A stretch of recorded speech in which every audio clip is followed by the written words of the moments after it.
This is my first time using the cinematic setting on the iPhone, and I might look really, really bad in this, but it's a risk we're gonna have to take. Okay, I just checked. I do look really bad, but it's something we're gonna have to deal with. Anyways, this is March's book review haul thingy. I'm not someone who reads a lot really, but I have been going to Barnes and Noble more and more these days, so I figure why not do like monthly book review haul thing.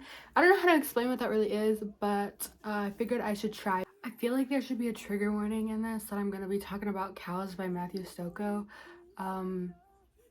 So I'm letting you guys know I'm gonna be talking about Cows by Matthew Stokoe, but not to the end. So maybe watch, and then that will be the last one. A little treat. Okay, so I kind of try to make it my goal to read at least 3 books a month, which I know to book readers that probably seems like a little amount. I don't know, it might not seem like a little amount, but to me, that seems like a lot amount because I don't have a brain in my head, so it's kind of hard for me to stay focused on things. So I went to Barnes & Noble, and my 3 books I picked up were Homesick for Another World, A Year of Rest and Relaxation, and Eunuchs and the Nymphomaniacs, which I did not finish because I don't know how much more I can bear of the pretentious narrator of this series. The first 2 were good, but this one I literally got like 30 pages in and I was like, I don't want to read this. This is kind of ridiculous at this point. Like, get a therapist. So I instead opted to ordering Cows.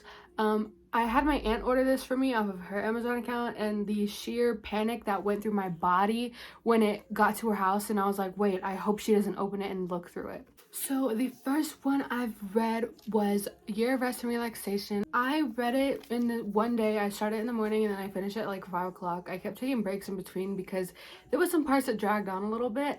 Also, keep in mind, I'm not like a book reviewer. I'm so easily entertained by literally anything you could put me in front of, like a baby stimulatory video, and I would sit there for like an hour.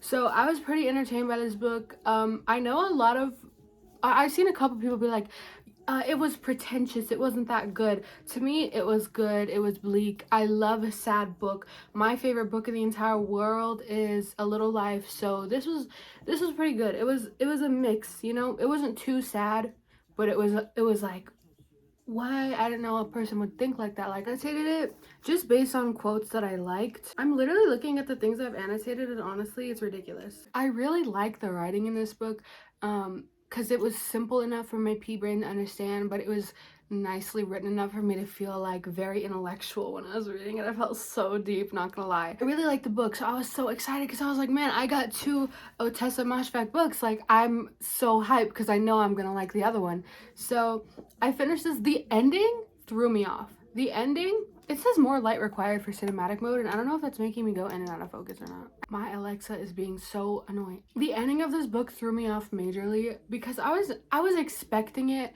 Once we entered the year 2001, I was like, all of her friends work in the Twin Towers. Like, I expected it, but I didn't expect it. Like, because it happened on the last page, and I was expecting some type of reaction to that, but no, we didn't get that. We just got like, my best friend died, still sad. But yeah, this book is very good. For someone who doesn't care about if books sound pretentious or if books are well written, pick this up, read it, very good. Let me get it in focus. I want to be quick because I want to save a lot of my thoughts for Cows because I have a lot of thoughts about that despite it being possibly the worst book I've ever read in my entire life. The second book was Homesick for Another World. I annotated this one as well just based off of parts that I liked in it. My favorite chapters, let me get to my table of contents so I can see which ones I highlighted.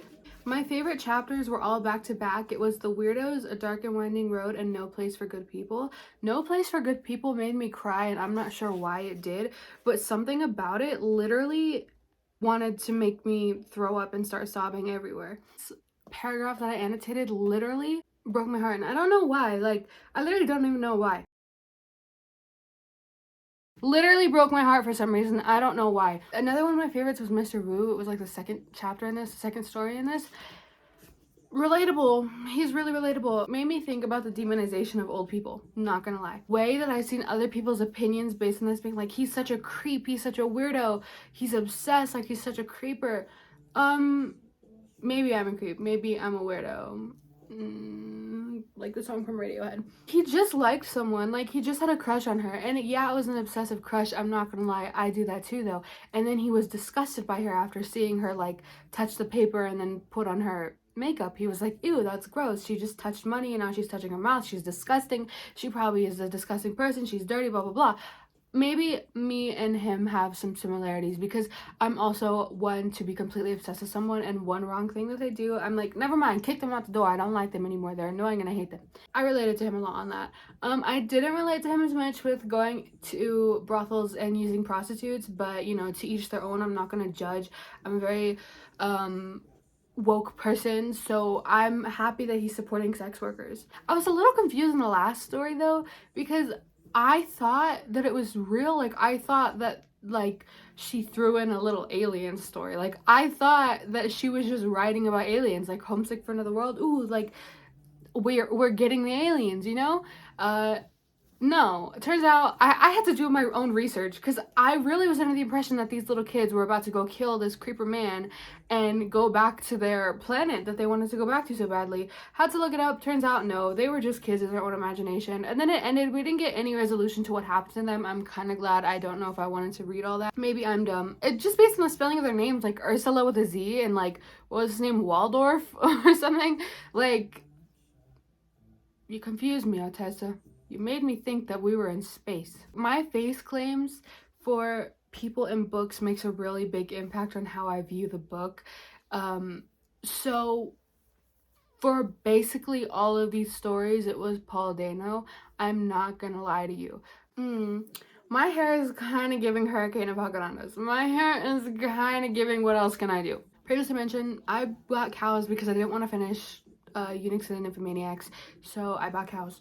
I didn't know what it was gonna be about. I just heard that it was like a splatterpunk book, that it was really crazy and like, oh my god, and I was like, oh, I want to read it, like I want to see what it is. Everyone was like, it made me gag, me sick.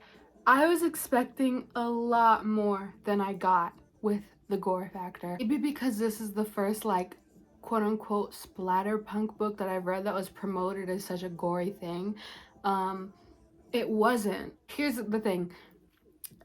Only like 3 parts really grossed me out and had me like, ugh, you know? I didn't annotate this book because it sits on my shelf in my living room with like the rest of my family's books, and I don't want them to like be like, I wonder what she annotated in this, and then open it and, you know. I have actually a lot of opinions about this book because it did have potential. Like, I think the setting of working in a slaughterhouse, living with a disgusting human being who wants to kill you by poisoning your food, and having a mentally ill girlfriend upstairs who's obsessed with cutting open rodents and checking their insides for big blocks of trauma that have manifested into a physical thing, that was enough. Storyline with Hagbeast, which is his mother, was enough, you know? Had the exquisite delicacies being made at the dinner table, you know,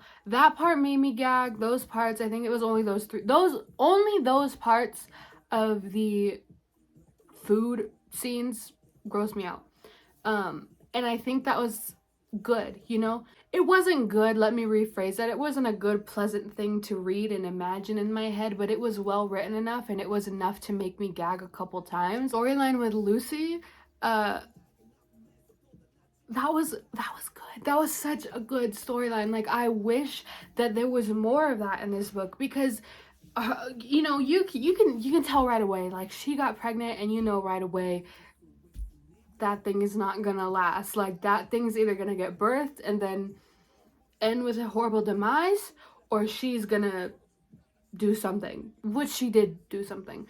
I'm being so vague about this because my family's gonna watch this video and I don't want to traumatize them. The whole storyline was so literally good, and I was eating it up every second. Ew, no pun intended. I was eating up every second of it. Like, I loved it.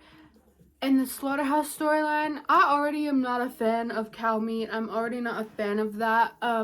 I have a new anxiety now of catching syphilis from my cow meat because I don't know what they be doing to it. And I looked it up and it says that the chances are that happens is actually pretty high. So, already scared. The storyline of him going and working in a slaughterhouse and all this stuff going down and possibly traumatizing him and actually traumatizing him is good. The storyline with Cripps turning him into a murderer is good. But we lost the plot like 80 pages in. Because why did the cow start speaking English? Why did the cow start speaking English with a southern cadence? Like, why are you guys talking like you know what's up? Why are you using slang? You're a cow. You know? Something about it made me so unreasonably mad. It was honestly irrational because why am I so upset that these cows are speaking English in a book of fiction? It's not that they were speaking English. It's the way in which they were speaking English. I need to find a quote. Now I'm wishing that I would have annotated this because I feel so passionately about this. Because why are you speaking English like you know anything? This is the main lead cow, the one who communicates with Steven in English. Explaining why Cripps, the owner of the slaughterhouse, is a bad person. Sure, but can't you see it's a load of SHIT? Of course those guys look different, but it ain't because they've gotten to be better people. SHIT, they spend all day chopping us up and raping us. It'd be effing weird if they didn't look a little different, but it ain't magic like Cripps says. No effing way. What it is, man, is a way to stop yourself feeling, and you need to get your effing head read if you think that's the way to go. Why are you cussing so much? You're a cow. That sounds ridiculous. It sounds ridiculous. And I couldn't take it seriously. This happened literally so soon in the book too. I was like, wait, what? Even if there was some type of like charades, some type of broken English, some type of 11 from Stranger Things season 1 communication, no. The cows can speak full English and know how to break up their consonants, and they know everything like that. In fact, they have an English class that they all attend at 6 o'clock in the underground tunnels that they live in, apparently, because they're small enough to fit through the vents. How do they fit down there? Anyways, that part of the book was absolutely ridiculous, and I couldn't take it seriously anymore. And it breaks my heart because, like I said, those 3 plot lines were so good up until there was a cow uprising and they started communicating with Steven, and Steven realized that he wanted to be like the leader of the cows. Where did we go wrong? Where did we go wrong? I've been talking about this book for way too long. It's been 8 minutes. The end was stupid too because, like, you can go into town.